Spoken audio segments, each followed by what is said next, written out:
You're listening to an archived Cabral Concept podcast. After listening to this show, check out the most up-to-date podcasts available at stephencabral.com/podcasts or search directly on iTunes.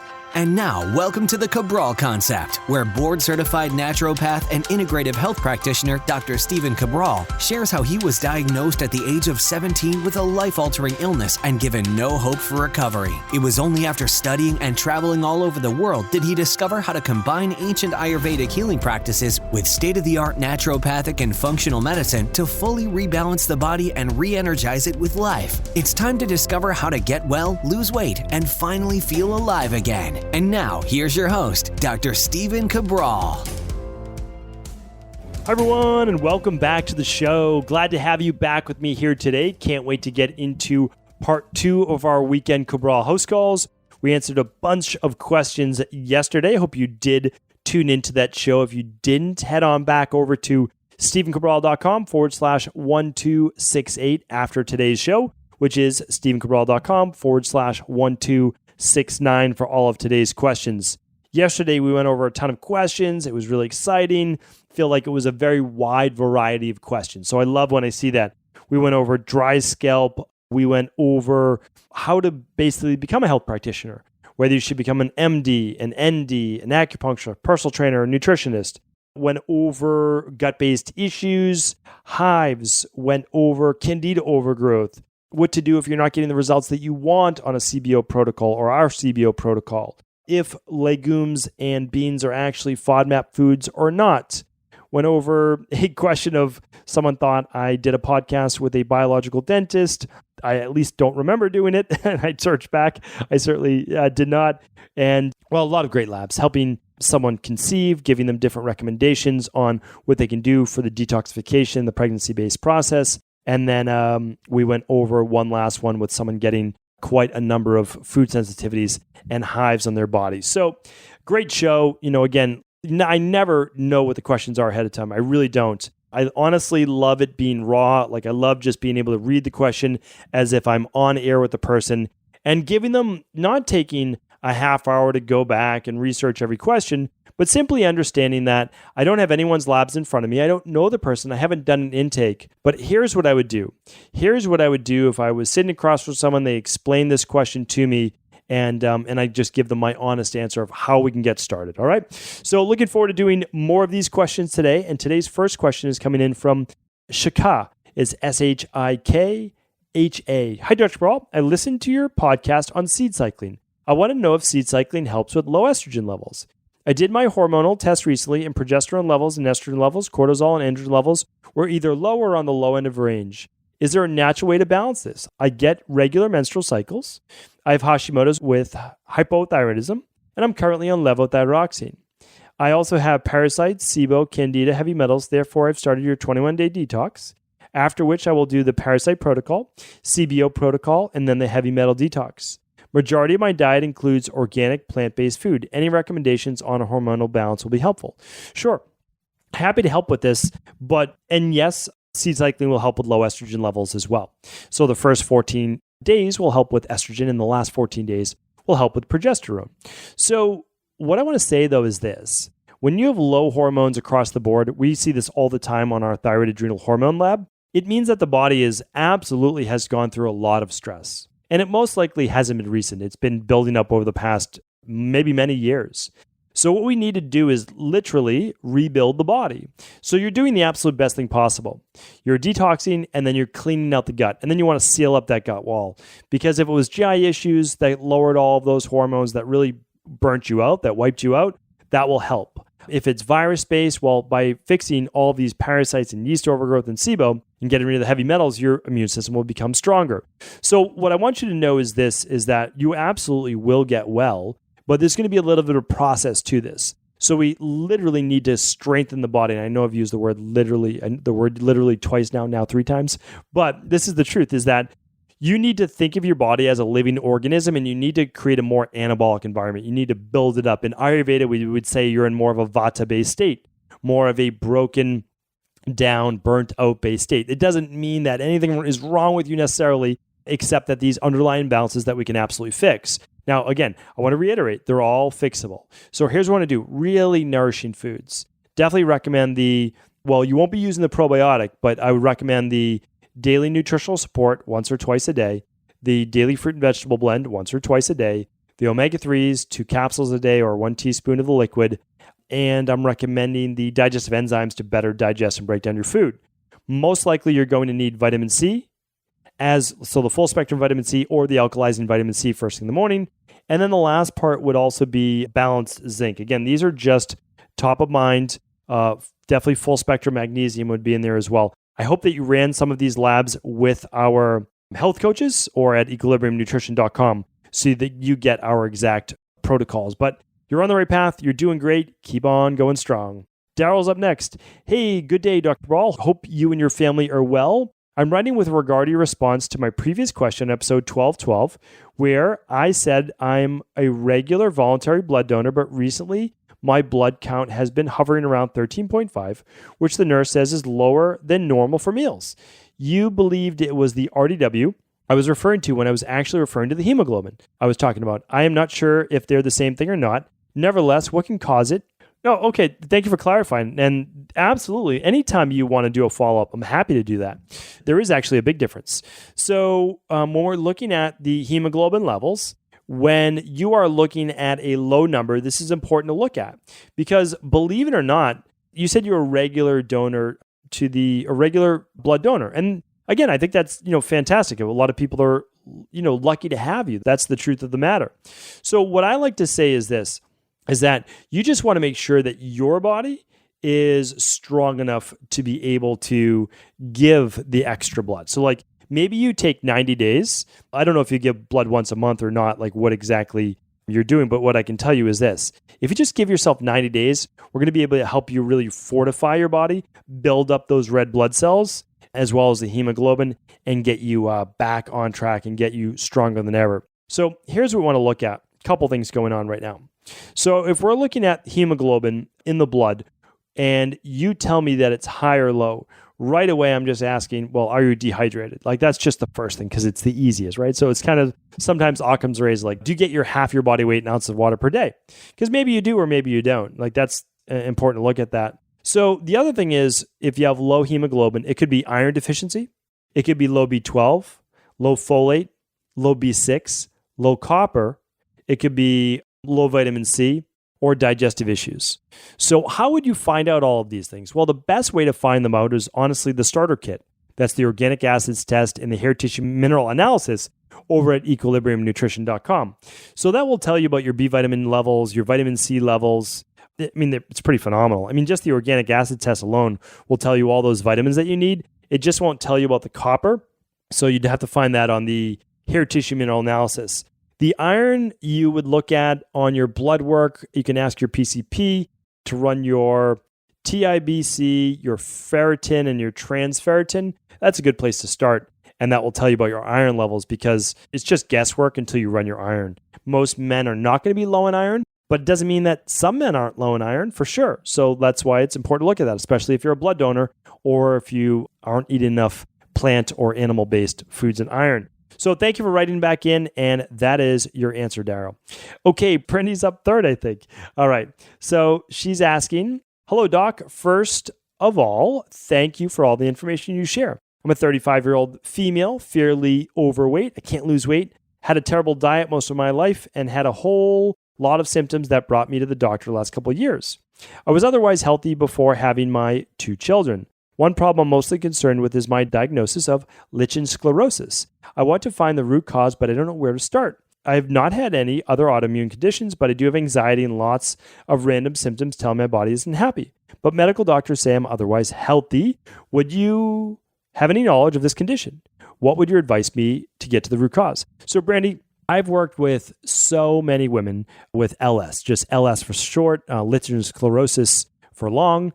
And what we are looking at most likely is a candida or yeast overgrowth. In every case that I've seen, I'm trying to think of one right now, jogging my memory. Maybe there has been one that hasn't, but no, it's all been stress, but candida as well. So the stress can exacerbate it, and you do need to help with that for sure.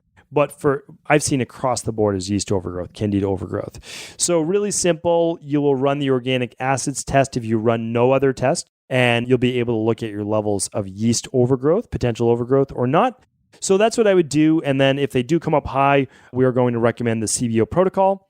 If you could do another test, I would also run the hair tissue mineral analysis. Then I would run the thyroid adrenal hormone to look at those stress levels. So that's what I would do. Also, I've done a show on Lichen sclerosis as well. So you can simply type in that at stevencabral.com/podcast, and you'll hear about that on a previous host call as well. But yes, that's exactly where I'd start. And for sure, we can help you with this as well. Okay, Nikki's up next. I have gallbladder pain for a month and they want to get surgery. Any way to get the sludge out naturally and not get the surgery? What are the risks of declining the surgery? Okay, so the risks are potential blockage of the gallbladder, where the bile is actually not allowed to drop, not allowed to move. So that can be really dangerous. There is actually potential rupture of a gallbladder. So it's something to take seriously. It absolutely is. I've talked about this topic many times in the past. I do invite you to check out those podcasts at stevencabral.com/podcast. Just type in gallbladder and also type in gallbladder cleanse. Okay. Gallbladder cleanse or liver cleanse. Now, remember, a cleanse is different than a detox. A cleanse is all about removal of something such as an intestinal cleanse. That means removal of bacteria, food, etc. from the bowels. Gallbladder cleanse would be removal of excess bile sludge as they call it, bile stones, etc. So I did a whole podcast on the gallbladder and liver cleanse. Let me see if I can find that for you. I'm going to go right to my own website, take a little bit of my own medicine, go to stevencabral.com/podcast. I'm going to scroll down a bit here for a second and type in liver cleanse, and we'll see what we get. It is number 2 on the list. How to do a liver and gallbladder cleanse, and is episode 206. So, Nikki, you can head right over to episode 206 and check that out. And then for everybody interested in hearing the difference between a cleanse, a detox, and a fast, check out episode 627 for more information. All right, Nikki, so just make sure you're doing the safe thing, you're doing what's right for your body, but definitely check out that episode as well. All right, and again, I just have to state this, that I cannot diagnose, cure, or treat anyone over a podcast. That is not what I do. All right, so Julie is up next. Hello, Dr. Ball. You are amazing. I love your podcast and use some of your supplements like the candida and gut protocols. Why do you still use the filters in your supplements like magnesium stearate? Brands like Pure discontinued a long time ago. Thanks. Happy to answer that as well. So it's our mission to be able to eliminate all of those products. So you have to keep in mind those are in minute dosages right now. I agree that I would like to get rid of them as well. So I've learned a lot in the supplement industry, and I know from like a purist standpoint, without truly knowing the industry, like, well, let's just get rid of them. And I agree, but keep in mind, Pure actually does use some of those too. So I don't want to throw anybody under the bus, and I'm not. But here's why. So let's say we're using something like a resin, like a mastic gum. We have to get that to not get in clumps. So if a product, these are all powders, right? They're inside of a capsule. So I'm going to I always like to pull back the curtain because I'm very honest with people. I really believe that honesty is always the best policy. So here's the thing. All of that could bind together, and then you would have some of your supplements with like 300 milligrams of mastic gum, some with 50 milligrams of mastic gum, some with no mastic gum, right? Because it's all clumping together.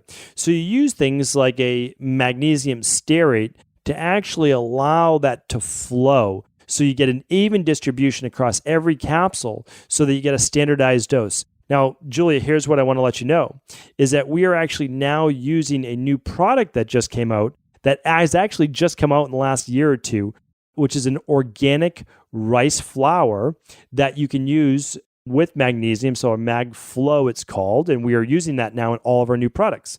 So we're going to be but here's the thing.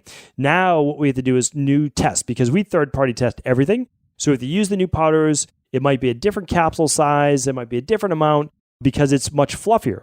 So now we actually might have to use a couple of them larger capsules because we're using a fluffier substance. So this is probably way more of an answer than you need, but keep in mind we're using them, if we do, in minute dosages. These are not things that are going to build up. And also, you're talking about them for shortened-based protocols as well. So appreciate you writing in, and absolutely, I'm on the same page as you. Keep in mind, these are things I use myself. They're what I use in my own family, and we are looking to not only do more products like MagFlow, but also get all of our products vegan-based as well, except for the ones that we can't, such as like a fish oil or a collagen powder, something like that. So appreciate you, Julia. Thank you, and good question. Jen's up next. Jen is asking, hi, Dr. Cabral. I had written in a while back asking how to get rid of cellulite in the front of my legs and glutes, and you said that it may have been a toxicity issue. I had since been working on eradicating this issue. I did the 21-day detox and finished the candida cleanse. I've been working out a lot and eating right and still can't see the difference. I feel so frustrated trying to figure out what the toxins are causing this issue. I recently also bought an intestinal cleanse and have used that a few times. Is there anything else I can do to figure this out? Thanks so much, Jen. Yes, Jen. So great question. Thank you for writing in. And again, sometimes there are stubborn cases. There's no doubt about that. So here's the thing. We want to look at a few things. One, we need to be exercising. Number two, we need to be doing self-massage or dry brushing to the areas with cellulite, right? Because we want to start to reform that fascia, that tissue. And I'm glad that you did the detox. Without a doubt, I think it's fantastic. I also want to make sure that you don't have leaky gut or intestinal permeability, so that when you're eating, these proteins or these toxins aren't seeping through your gut wall every time. You can work with your local integrative health practitioner. You can work with your local functional medicine doctor, naturopathic doctor. You can do the organic acids test through equilibriumnutrition.com, the stool test through equilibriumnutrition.com. Just make sure that there isn't a lot of intestinal-based permeability. You'll also want to make sure that you are doing a food elimination diet, getting rid of dairy, getting rid of a lot of the grains if you're reactive to grains. And that's absolutely where I'd start, because you've already done so much great work, which is great. So make sure you're exercising. Make sure you're doing daily massage to that area. When I say exercising, I don't mean cardio. I mean doing things like Romanian deadlifts for the hamstrings and glutes, doing things like the Bulgarian split lunges or split squats that I talked about in a podcast before. All of these are going to not only help to get that blood flow going, but help reshape that area as well. So a combination of figuring out if there's an intestinal permeability, leaky gut, and then also reforming where the muscle and the fat also connect, okay? And the fascia that actually covers that muscle tissue. So thank you for writing in. Kayla is up next. What are your thoughts on St. John's wort? So Kayla, I've used St. John's wort for many, many years in my practice. I don't use it with a lot of people, but it actually is clinically proven to help with depression. So I will use it especially during the winter months. I'll tell you why in just a second. With people that are more prone to seasonal affective disorder. And you know that I use a light box and other things like that as well for people. And I use vitamin C and a lot of nutrients to get into people's bodies higher levels of activated B complex. So all of that's super important, but I'm absolutely open to people using St. John's wort. Keep in mind that it does increase, photosynthesis is not the best word for that, but it increases or makes you more susceptible to sunburns in the summer. So if you're using it during the summer, you have to be careful about that because it can leave you more susceptible. So again, as long as you're not sensitive to it, as long as it's not contraindicated on any medication you're on, it may be worth looking into. Okay, it's not the only thing. Do make sure you're getting in magnesium, B12, folate, B6, zinc, that you're getting all of the things that can lead to a lot of the depression, anxiety, OCD-based symptoms, okay? Really important. I've done a lot of shows on that as well.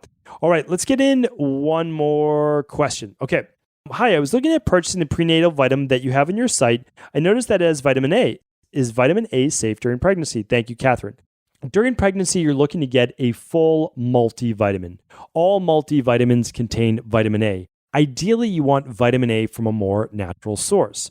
A more natural source is going to be any beta-carotene-based source. Now, what you're looking to do is get somewhere around 100% of the RDA, could be a little bit more. Toxicity levels of vitamin A are at 25,000 IUs per day. However, I don't even recommend half of that for women that are pregnant. Okay, another thing that's very important too is one of our favorite charities is Vitamin Angels. And Vitamin Angels is actually big on getting women enough vitamin A while pregnant, as well as infants, children too. So what I would say is this: women, when you look at a prenatal, they get all of the vitamins, and vitamin A is included with that. One more point I have to make, Catherine, because even though I know you didn't ask for it, I still like to give my 2 cents, is that vitamin A is a fat-soluble vitamin. So it can build up as a toxin, which means this: you want to get the natural source, but you take a little bit on a daily basis, just like vitamin D, just like vitamin E, and just like vitamin K. Those are your fat-soluble vitamins. so those can build up a little bit more, which is why I'm making the recommendation now that you'll actually just do the normal amount on a normal prenatal. Okay, so we do that with our daily nutritional support, and then you can add the 400 or 500 micrograms of methylfolate, or you can do any of your favorite functional medicine multivitamin formulas. Hopefully that was helpful. It was a great question, Catherine. Thank you so much for writing in. And thank you everyone that tuned into this weekend's House Calls. I appreciate you, and be sure to tune in tomorrow for our Mindset and Motivation Monday. Always one of my favorite shows of the week.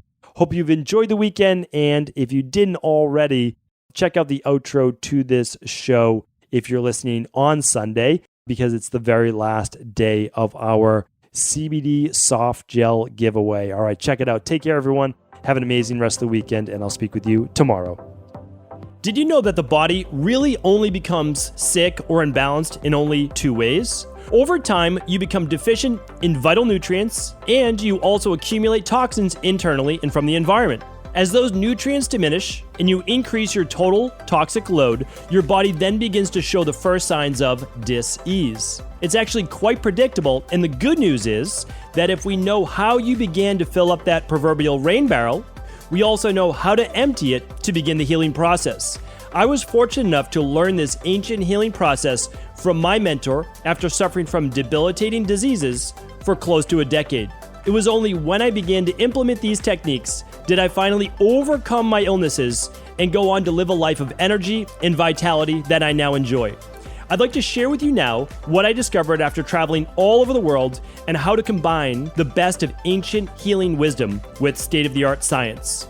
Allow me to teach you exactly how I've been able to help over 250,000 people to empty their rain barrel and begin to transform their body and lives into what they've always hoped they could be. To get your copy of the international bestseller, The Rain Barrel Effect, simply go to stephencabral.com/rainbarrel.